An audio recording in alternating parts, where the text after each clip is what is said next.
I get it. So, hello, welcome to this channel. This is Adam Jakes from Spirit Grooves Music, where we simplify music for your understanding and we also make it more easier for you to play. Let's get into today's business. Today, we are going to talk about two things. The first one we'll talk about is minor chords, and then we'll talk also about chord inversions. All right. Previously on this channel, we dealt with major chords in the key of C and then in the key of G. But today we are coming back to the key of C. So in the key of C, previously we learned about three major chords, which are the C major, the F major, and the G major chords. Those chords are supposed to be major in the key of C. Then here we come minor chords. In the key of C, the second is D. It is supposed to be a minor chord in the key of C when we are talking in terms of scales. So D is supposed to be a minor. E should be a minor. Then the last minor chord in the key of C is the A, which is the sixth. All right. So let's go back to that again. D is supposed to be a minor. E is also supposed to be a minor. And then the A also a minor. Now, generally, if you are playing in major keys, the second is always a minor. The third is always a minor. And the sixth is always a minor. Quickly, let's get into the chord formula, the minor chord formula. All right. If you want to hold a D minor chord, the first note, which is supposed to be in that chord, should be your D. Are you following? It should be your D. So now count up to 1, 2, 3 steps. 3 steps. I'll do the counting again. 1. This is my root note. Then 1, 2, 3. I'll hold it down. Then you count another 4 steps. So 1, 2, 3, and 4. Hold it down. Then we have a D minor chord. So simple. D minor chord. Then I told you E is also a minor chord in the key of C. So let's get that. You get the E as the root. Then I'll count 1, 2, 3 steps. Another 1, 2, 3, 4 steps. 4 steps. So, all right. That's an E minor chord. E minor. Okay. So the last minor chord we are dealing with in the C major is A minor. A minor. So where is your A? So C, D, E, F, G, A. All right. So you hold it down. You do your 3 steps. Or you count your 3 steps. 1, 2, 3. And then you count another 4 steps and land over there. So 1, 2, 3, 4.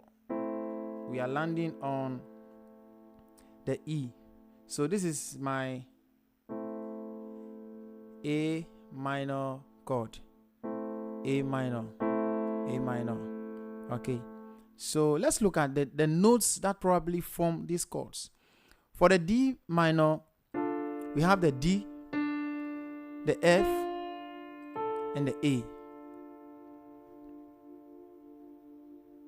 The E minor, you have E, G, and B. Those notes form the E minor chord. Then the last one, which is the A minor, will have what? A, that's the root, C, and E. So we'll have that. So in order for you to practice this, you can develop a pattern which you can use to practice this. So have 2, 3 and 4. Then you move to the E minor, then A minor, back to the D minor,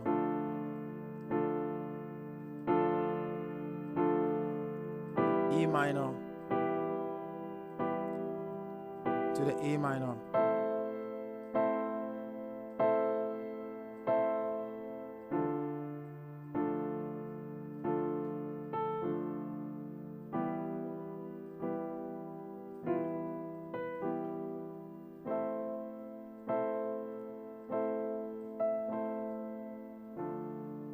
so you do this until you are okay with the movement, or you are okay with the chord progression. Another way you can practice this is maybe by starting from the A minor, then you jump to the D minor, then finally you play the E minor, and then back to the A minor.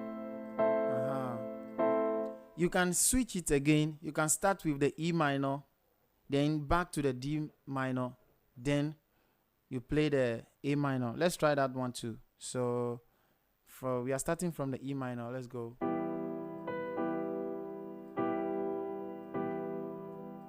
D minor, then back to the E minor.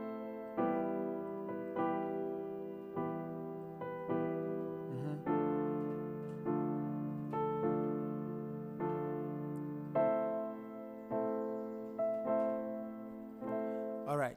So another way you can practice this is by playing in a bar. You play 4 strokes or 4 beats. So let's say you play 4 beats with the first chord. Then in the second bar, you share the beats to the chords. So you play the next chord two beats, then the next one to 2 beats. Let's demonstrate that. So for example, I'm starting with the D minor. So the D minor, 2, 3 and 4. Then I'll play 1, 2 and then 3 and 4. 2, 3, 4. Then 1, 2, 3 and 4. Just play around with the piano, and what we want to achieve is that our fingers should get used to the board or to the notes. That's what we want to achieve. All right. So quickly, let's jump into the next thing. That is what? Chord inversions. I will tell you that chord inversion is simply an upside down chord. Upside down. You turn the chord upside down. So let's demonstrate that. I will demonstrate that with the major chords and then the minor chords. So I will start with the C major. Excuse me. So the C major, this is it. This is what we know. Yes, this is what we know.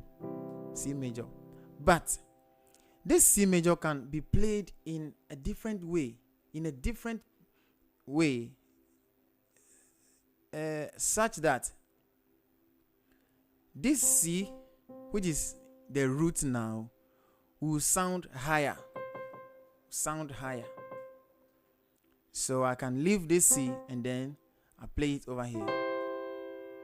Then that is my C. And because we are dealing with chord inversions, this is called first inversion of the C major chord. First inversion. Because this is the first time we have inverted the C. This is the first time we have inverted the C. Then we can invert it the second time. So I will now let my E sound higher than all other notes. So I can, let's say, put it there. That's the same E. So I have my C major. So this is called a second inversion of the C major chord. Second inversion. So first inversion, second inversion. Then if you want to invert it again, you probably go to the root. Let's do that for you to see. So we are supposed to play the G as the highest note. So I'll leave the G here and play it here. Then I'm back to the root form of the chord. So we'll have the C, first inversion, the C, second inversion. Okay. Let's practice with the F major also. The F major, this is what we know. We already know about the F major. Then to invert it, I'll play the F as the highest note. So I'll pick it from here and put it there, far end there. So let me play it here. Okay. So that is it. F major, first inversion. Because this is the first time we have inverted a chord. Okay. This is the first time we have inverted the chord. So now I can invert the same chord again. That is playing the A as the highest note. Are you with me? Playing the A as the highest note. So I'll put it there. Then I have F major second inversion. F major second inversion. So it's the same thing as I explained earlier. It's just an upside down chord inversion. The next one is the G major. So this is what we know for G major. This is what we know. But now we want to invert the chord. So I'll play the G as the highest sounding note. So this is it. The first inversion of my G. So are you getting it? Then if I want to invert it again, I'll play the B as the highest sounding note. It's the same G major, but second inversion of it. All right. So, any question? If you have any question, you can drop it down below in the comment side. I will answer you. All right. Then quickly, I want to move to the inversion of the minor chords. Today, we've just learned about D minor, E minor, and then A minor. So quickly, that's my D minor, okay? Then if I want to invert this chord, I will let the D sound as the highest note. So I'll play, instead of playing it at the beginning, I'll play it at the last end. I have inverted the D minor chord. So this is D minor first inversion. D minor first inversion. Okay. Then E. This is what we know for the E. But to invert it, first inversion, I'll play the E as the, or I'll use the E as the highest sounding note. And that goes like this. And that's my E minor. I can invert it again using the same idea. So I'll play the G. I'll let the G sound higher than all other notes in the chord. So instead of playing this, I'll play that.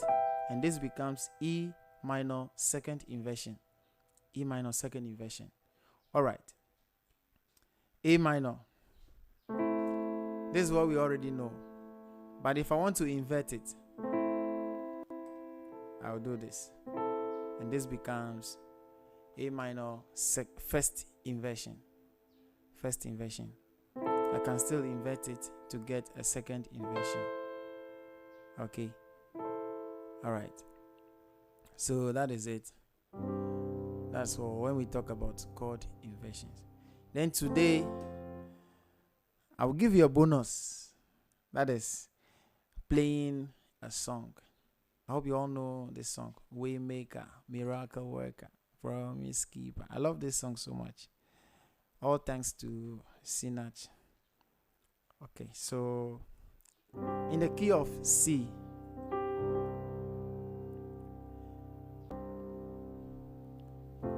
Waymaker, miracle worker, promise keeper, light in the darkness. My God, that is who you are.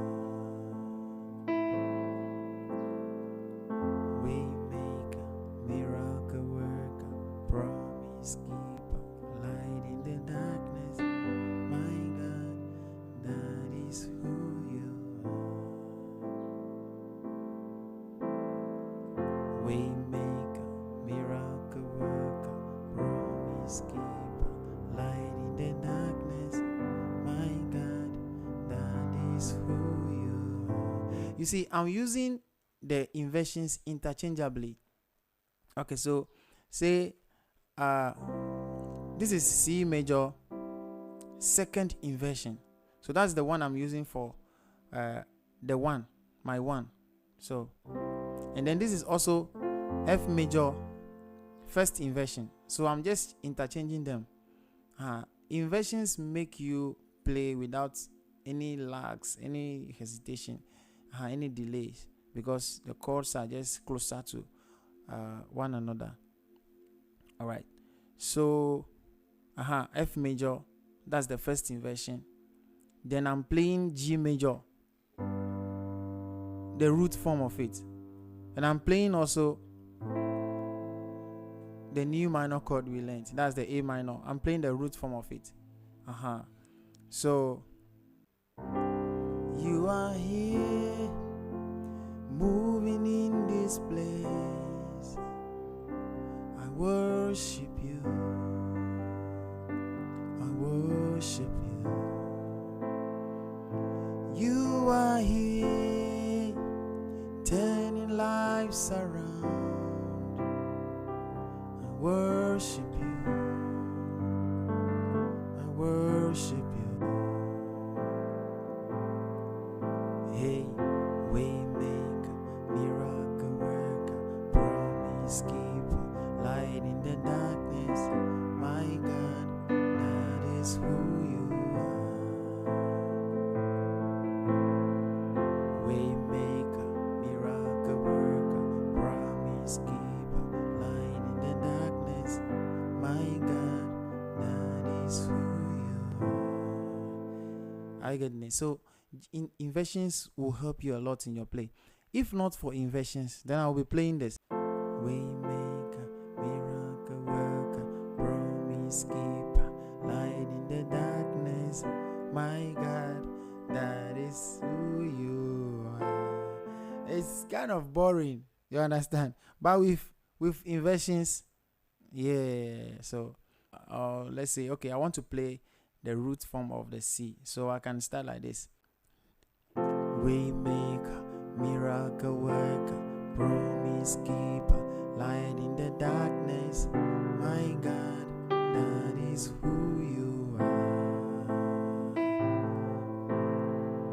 Waymaker, miracle worker, promise keeper, light in the darkness. My God, that is who you are. So inversions will just like compact your play. It will bring your play together. You'll not be jumping from here to there. All right, so thank you for watching. If this lesson has been informative for you, please click on the subscribe button and click on the notification bell, that anytime I upload videos of this sort, you'll get notified. See you next time on the same channel. Bye.